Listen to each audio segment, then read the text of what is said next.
President Muhammadu Buhari has asked the presidential hopeful of the All Progressives Congress to come up with a formidable consensus candidate before the party hosts its primary election.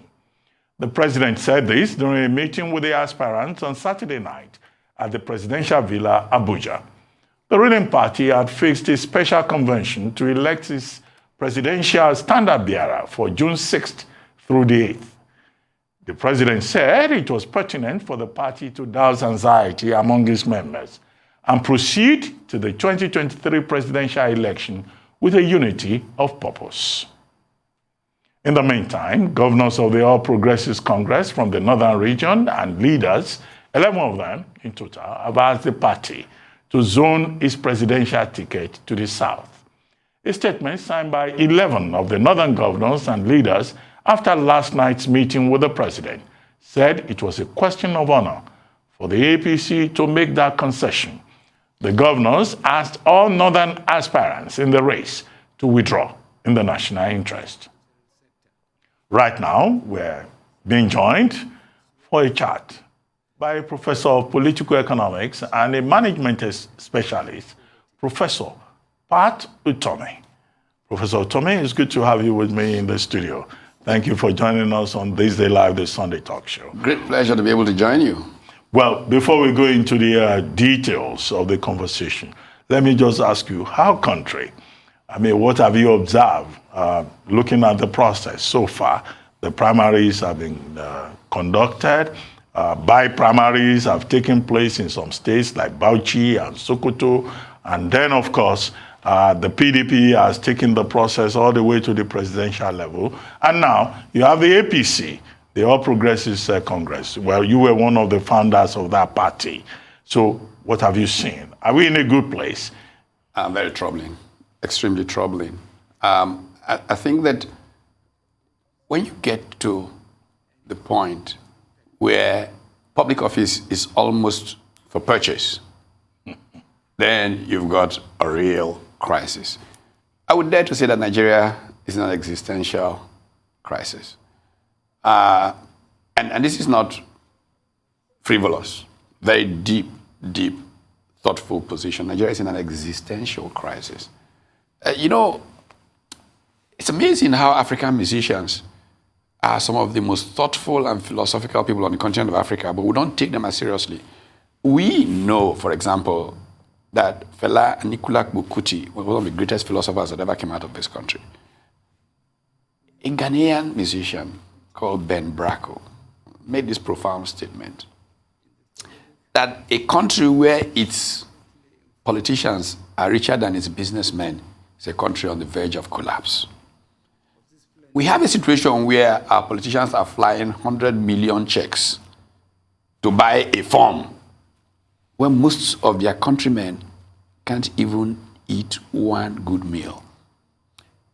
A church says, we'll feed you one day. And just to be able to get in and eat some food, people mass out overnight. In the process, there's a stampede, and 31 people, die.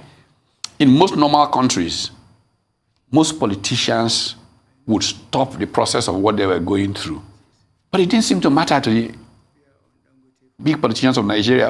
31 people died? Really? Let's fly some more. Let's bring some more Ghana must go bags of dollars and share to delegates. That is so deeply troubling at a moral level, at a system value level, and at the level of understanding that our country is actually in complete disconnect from its reality. And this is what the challenge is now. We must find a way of stopping this before it kills us. I have made a statement not long ago about where we are. In the good book, it is said that God said to the people, I put before you life and death. Choose life that you may live. Nigeria is in a position where death stares it in the face. The actions of the leading politicians and political parties are invitations to death. A class war has started in Nigeria. I don't know, Ruben, if you've really noticed. But what is going on in many parts of Nigeria is not, on the face of it, it looks like some bunch of nihilists are just going around killing people and all of that with no purpose. But then you ask yourself, why? A lot of the so-called unknown gunmen killings, and a friend of mine has been a victim. What was his offense? Absolutely none. He looked prosperous. He looked like a politician, and he was shot to death. And so the class warfare has started, and the first target are political actors in Nigeria. But they are not even smart enough to realize what has happened. And so they're still carrying on. That is the level of the challenge, that people who have invited a class war don't even know they're in the middle of such a war. And they're carrying on business as usual. That's frightening for a society to sink to that level. Well, I mean, you've also been quoted as saying that the starting point to prevent that is to stop the PDP and the APC from remaining relevant in the people's lives. Nothing can be better signal. Well, but it looks like the PDP and the APC, the two leading political parties, they remain relevant in the people's lives. And what we have going into 2023 is a major race, a two-horse race between these two major political parties. I don't know where you get that impression. Maybe you are blinded. That's what I see. Because you are reading some newspapers and you are not listening to the people. Have you gone to on the streets of Nigeria and listened to the people, the way they feel about those parties? Have you really listened on the streets? We leave them sometimes feeling, well, you don't have an option. It's between the devil and the deep blue sea. No, it's not. There are options. And the challenge of Nigeria is how to make them recognize that those options are real and that they can take them, and that they can free themselves. This is a liberation struggle, okay? And people want to be liberated. And if they become part of a movement that liberates them, they'll be able to shout one day, Viva, viva, viva la liberation. Well, but these same Nigerian people have been known to be the most resilient. Everything has been thrown at this average Nigerian. He just moves on. And this time around, the bloody revolution that you predicted may not well happen. The people will just go out there on election day and just vote either PDP or APC, and life goes on. You're speculating, Ruben. The revolution has started. More people are killed every day in Nigeria than in any war in the world. Mention one war in the world, not even in the Ukraine-Russia conflict do as many people die as die in Nigeria every day. And by the way, according to some people who claim to know better, what we are even reporting to completely underestimate the number of people who are dying. I mean, I was at a conference in Abuja just about 2 weeks ago, and Engineer Abubakar Galadima said, don't even believe them, what they're telling you, because up to 200 people are killed literally every day in Katsina. And I went, oh my God, it's not possible. But assuming that his numbers were just 10%, that they were so exaggerated, if in Katsina alone, those many people are dying every day, that's more than in Ukraine by far. That's more than in Iraq. So what are you waiting for about and to say the revolution is coming? It's not coming, it's here already. Nigeria is a rolling civil war all around, the road to Somalia. So you need thoughtful people who realize that their country is about to go under, to come up and say, enough. Let's sit together and see how we fix our country. Two political parties, they also seem to think that Nigeria needs to be redeemed. The PDP, they've concluded their presidential convention. Alhaji Atiku Abubakar has emerged. His message is that he will ensure unity in diversity. He will empower the private sector. He will promote investments and infrastructural development. On the APC side, as recently as yesterday, they're looking for a consensus candidate whose qualities have been described by the president himself as somebody who can move Nigeria, beyond him in a safe place. Are you saying that Atiku Abubakar is not good enough, or whatever consensus the APC comes up with is of no use. Are you saying, Ruben, that you have not heard that before? Have you not heard that before? If you haven't, I can wind the reel for you and you will listen to how that has been said again and again. You see, political life is about culture. There's a certain culture that drives you to certain outcomes. A transactions culture in which you are buying delegates steeps you in a certain mindset. It does not matter what you say, you deal with the transactions. There are those you have paid outright. There are those that you have IOUs on. And power will be about the ultimate prebendal response to those IOUs.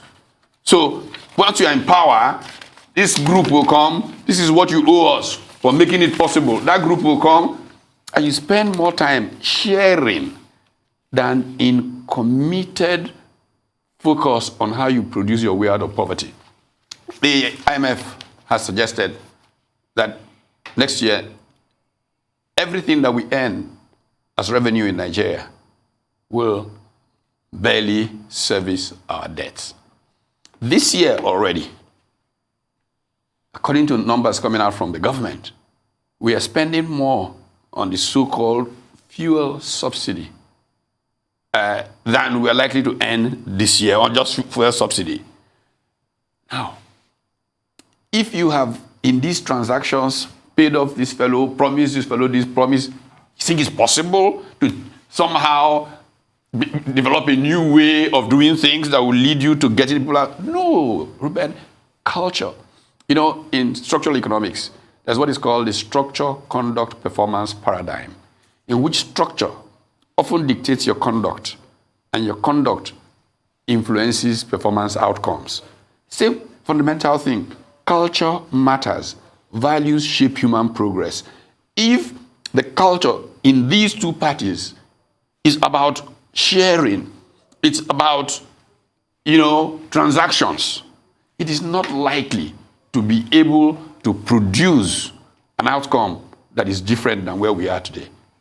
But okay, talking about transactional politics, promises, IOUs, I immediately remember your very good associate, Asiwaju Bola Ahmed Tinubu, who is saying that, look, President Muhammadu Buhari promised him, quid pro quo, that he, having helped him to emerge as president, that he will hand over to him when he completes his tour of duty.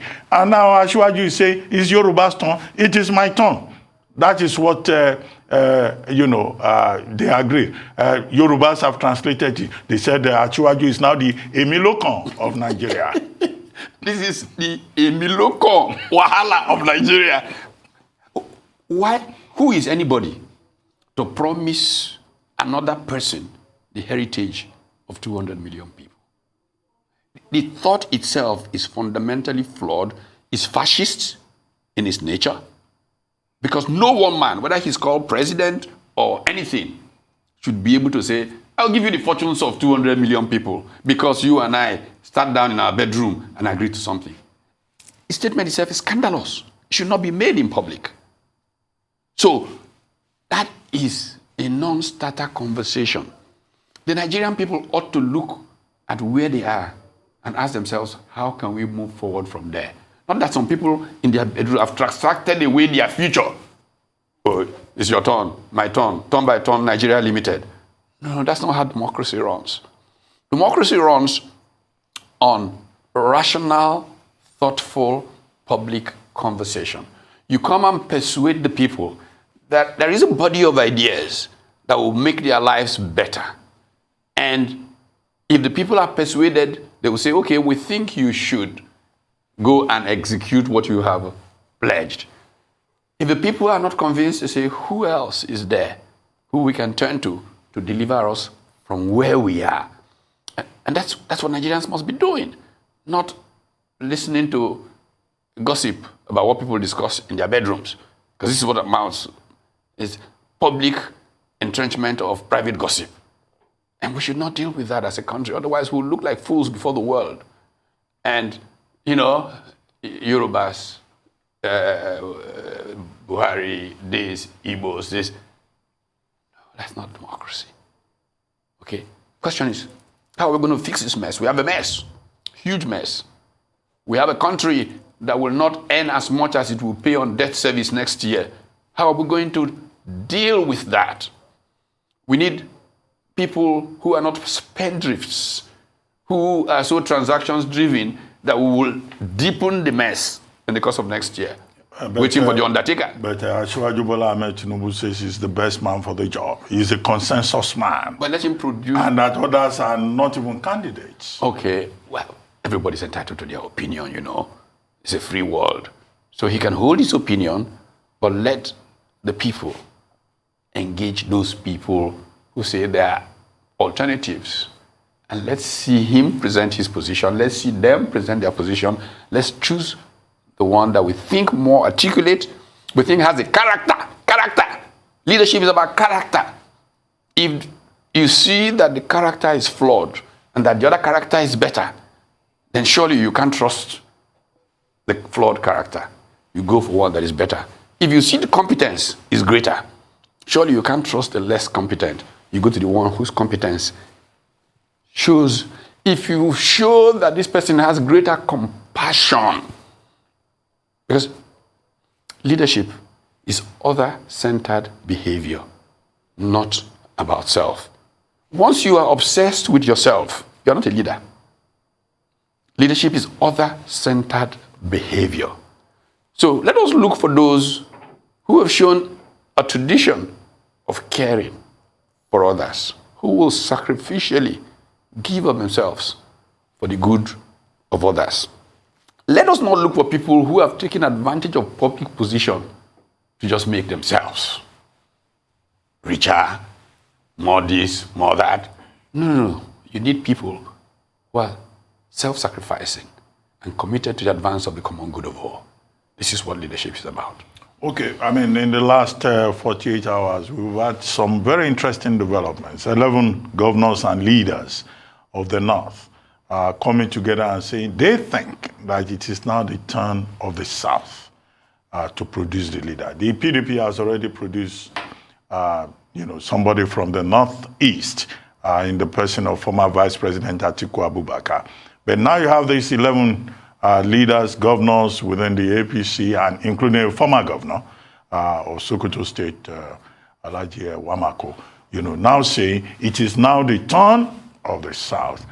Do you think that that's going to be a major factor as the APC goes to its convention next week? I think the opinions of leaders are important and will influence some people. And why not? I have read a comment that says, these northern governors are patriots. By the same token, if we consider them patriots because they think that it will be rotated southwards so that everybody feels a sense of belonging, we must say to the Yorubas, they should be patriots and let the person come from the southeast. Because that is what decent logic says should happen. Okay, well, some people have said you've been very critical of this administration and that it is sour grapes. After the 2019 election, when you tried to be a governor in Delta State, you came out of that experience. You wrote a book, Why Not?, in which you talked about state capture, criminal hijack, and your general disappointment with the professional political elite. You've also been quoted recently as saying that no other government in Nigeria in the last 50 years that you've been involved in politics, in the public space, has ever excluded you like this Buhari administration. So what is the issue? Is it about you being given the opportunity to hold a position or... Look, Ruben, you know better than others that have refused positions. So it's not about position. Anybody who says that is short-sighted, is challenged in their thinking. Because I have refused positions. I mean, the last one, I spent hours with President Yaradua. He was trying to persuade me to join the government. And we went as far as, and I said to him, look, I'm a patriot. The state in post-colonial Africa has been significantly corporatist. You bring in a voice of dissent and damage that voice.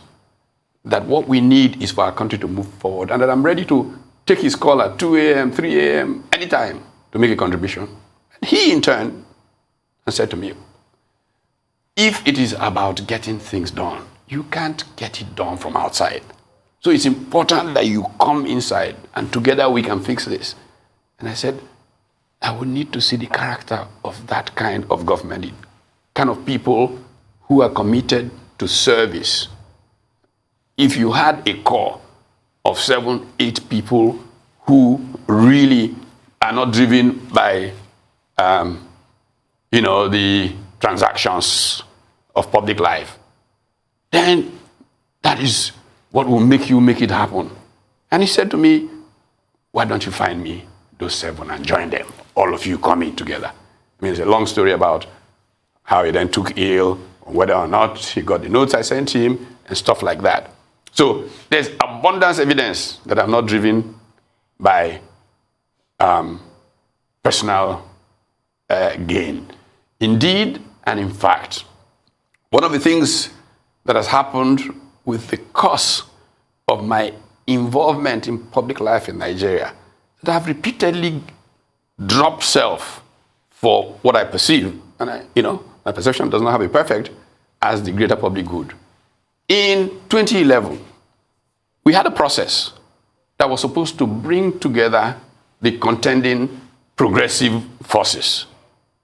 And Chief Olufalaye, he's there, he's alive, he can testify to this, insisted that I be a candidate because when they brought presidential candidates together, he trusted me the more to manage that process to come out with one person.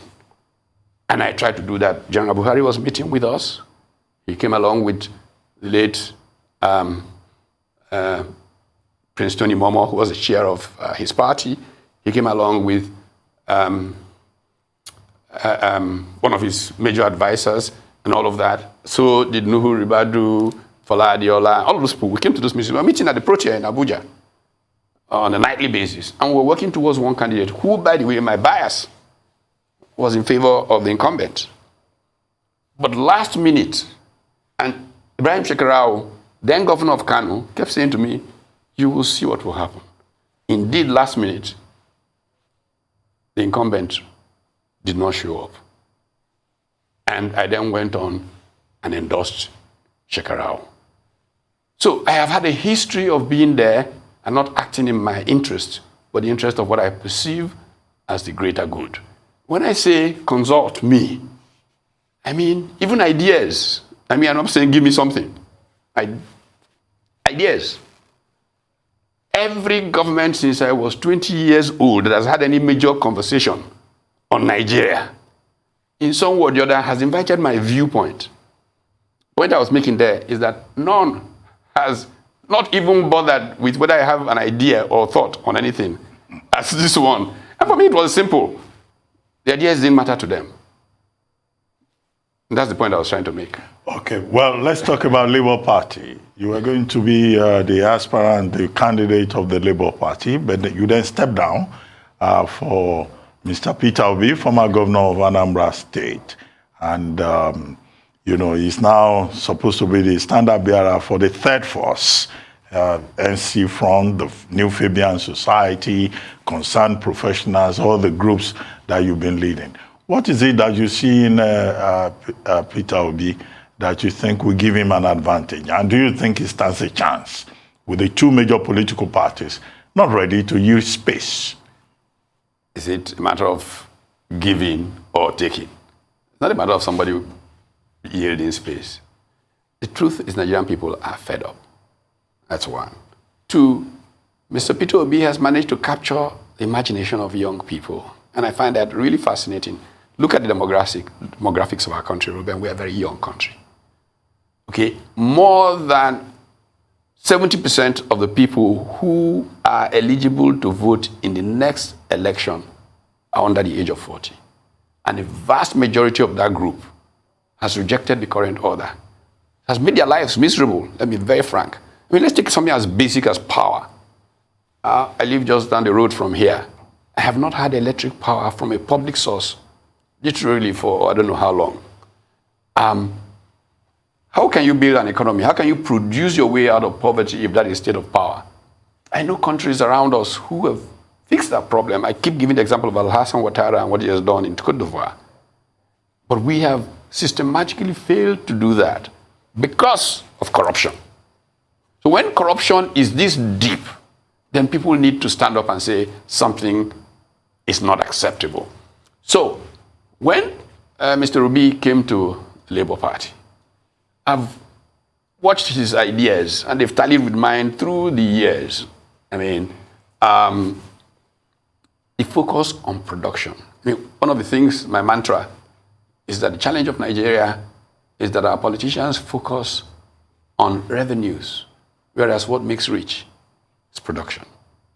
And so this disconnect of the political class in Nigeria from production is a point that Mr. Obi has repeatedly emphasized.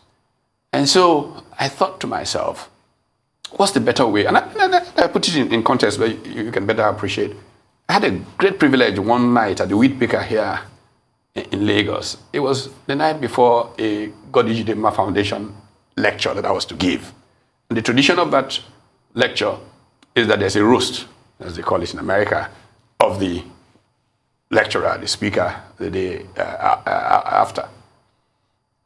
I just done one for Ali Mazrui, who gave, and then for Professor Isawai Laigu, and here was I thought, oh, there's no need for this thing. I'm an in-house person because I'm on the board of a foundation.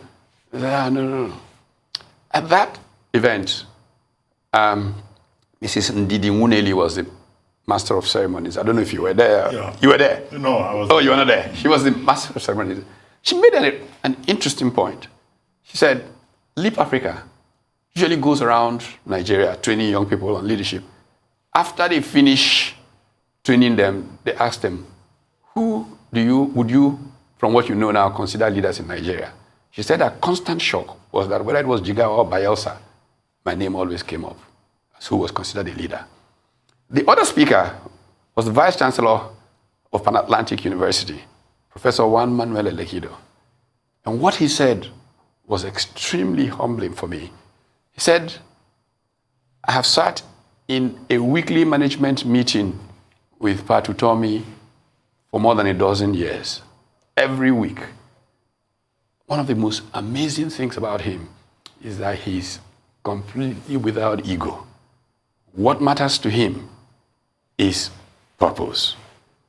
And I look at the trouble of Nigeria and our parties, and I find that people don't understand how much ego subverts purpose. And I thought to myself, this is an opportunity to teach a generation that what matters is not ego. What matters is not you. What is the purpose? Where are we going? And I thought a younger Peter Obi was better for us to invest our network, our talent, the work we had done, because it took me years to bring the Labour movement into this process, away from Labour Party. Labour Party was just there. In fact, when I started this journey, I thought the Labour Party and the Labour movement were so alienated that we'd have to find another party. And we were working on the ADC essentially to be that base party. But thanks to Femi Falana's work, Labour and the Labour Party got to some level of reconciliation that they seemed to be an appropriate vehicle. And I thought, if there is anything that I can do that will mark out what I have preached for most of my life, it is to show that example here. And I did that. That was why. Well, but Labour Party is troubled. How strong is it as a platform for the third force that you also lead? We've had, ghosts resurrecting from the graveyard and saying that, look, Peter Obi is with the wrong faction and that there are conditions that will need to be met. So it looks like the dream may die a burning. Now, when we started this journey, as I said to you, my goal was not the Labour Party. My goal was the Labour movement. And we've got the Labour movement. And whatever snafus they may be, and I think that those, and I trust the judgment of Femi Falana enough to believe that these are red herrings that are being thrown up, and that the process will lead us to where we can redeem our country. Okay, to go back to the APC. which was originally your party, let's say, in recent times. What do you think will happen with that party with regard to some of the developments that we have seen in the last 72 hours, with the president saying, go and look for a consensus candidate, with Asiwaju saying it is my turn, with some other people saying it's nobody's turn, there should be a level playing field. What kind of drama should we expect, particularly if the president, presidential candidate of the APC, does not come, say, from the South, or even if it comes from the South? How do you think the balance of power, or if you like, of terror, will play out? You know, you are describing an area of your strength, drama. It's not the area of my strength. I'm a reality person. So while you are dealing with drama, please continue, and I will watch, and I will wait for the peak point and see how it then goes. But, you know, I once had a teacher, isn't that easy? It was isn't that easy? It was great, you know, and his first class started with the Gestalt. Yes. I decided that we will leave drama for the dramatists. Okay, my final point about INEC and its preparedness. INEC dropped a bombshell, just a few hours ago, 24 hours ago, that it's not going to store its materials with the Central Bank of Nigeria, and that it will take those materials from its headquarters straight to the station office. Yes, it will start, it says, with the Ekiti governorship election on June 18. But on election day, does this look like a practicable thing that INEC can handle, or INEC is just being sentimental, perhaps? Well, the first thing I want to say is that INEC ought to extend voters' registration now. This is really in Nigeria's interest, at least to the end of July. Because Nigerians are just waking up to the fact that 2023 is life or death. You know, so they have a duty, they have an obligation. If they can extend for APC to have their primaries, surely they must, for the Nigerian people's sake, extend registration. Second, INEC must have an understanding of their logistics to take that kind of position. I hope they do have. If it turns out that their understanding was poor, then they will have to be held accountable for poor understanding. It's all of these things are about accountability.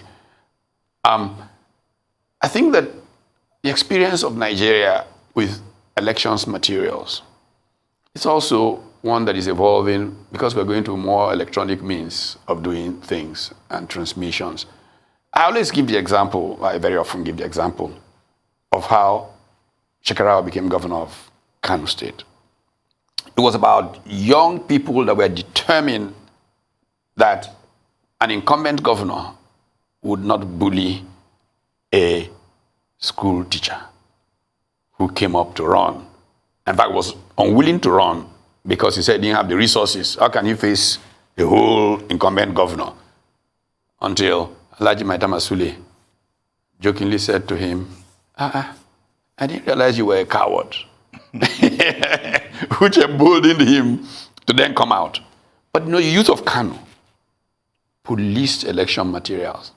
They were at the airport as the plane was landing. They accompanied the thing to the CBN. They surrounded the CBN. They would not leave, and accompanied the materials as they went off from CBN to the various elections. And that teacher beat the incumbent by 400 and something thousand votes. I think that INEC must be sure of what it is doing, such that the youth of Nigeria who want to police things next year do not feel that they have been excluded by the route that INEC has chosen to travel. However, very importantly, the more transparent processes are, the better for the outcomes that we will expect. Well, I get the point about citizen action, but the same INEC is telling us you want the continuous voters registration exercise to be extended. Yaga Africa is saying the same thing. Serap is saying the same thing. But INEC says it has 20 million PVCs, permanent voters cards, that have not been collected. And maybe those people have died now. No, is it a case of voter apathy? Is it that the average voter has given up on the process? But that's been coming for a while. You know, the Afrobarometer, which measures interest in elections and all of that, in 1999, Afrobarometer was like, Nigerians, oh, elections. Go and check the numbers today. Because the election process has been abused repeatedly. I mean, I participated in one in 2007. I was presidential candidate in 2007. I had the privilege to have lunch with two of the monitors, former Canadian Prime Minister and Madeleine Albright, who just passed away, American former Secretary of State. I can't say the things that were said about that process. I mean, there was no election in 2007. It was a farce, total and complete farce. Thankfully, President Yar'Adua acknowledged that and wanted to reform things. Unfortunately, he didn't get around to finishing that work. So, as the election institution has performed poorly, so has interest in the electoral process waned, and we're where we are. But it seems like there's a new renewal of excitement in Nigeria, because people are giving up. I say, oh, Nigeria, APC, PDP, God will take care of them. But suddenly they're thinking there's something else, and that's why everybody's waking up. Check the number of young people who have registered in the last 1 week alone, and you will know that our country is on a turning point. Says young people and housewives are the ones who are registering. Those are the most important people in society. Yeah. Well, and you know, the coalition that I've talked about for like 2-3 years. So we're building a coalition of young people, disaffected, women in general, intellectuals, who have been beaten up by these traditional politicians so badly as to be in a classic example. 4-5 months out of school for young people, and we hear that one man stole several times as much money as was necessary to fix all the problems ASU was calling on the system to deal with. I think it's enough. Why do you not think that the revolution is already on? It is there. Well, on that note, it just has to be, whether it's the French type bloody revolution or the British type revolution. Or the Orange Revolution. Or the Orange Revolution time. Anyway, I would like to thank you very much, Professor Pat Utomi, for joining us on This Day Live, the Sunday talk show today. Welcome.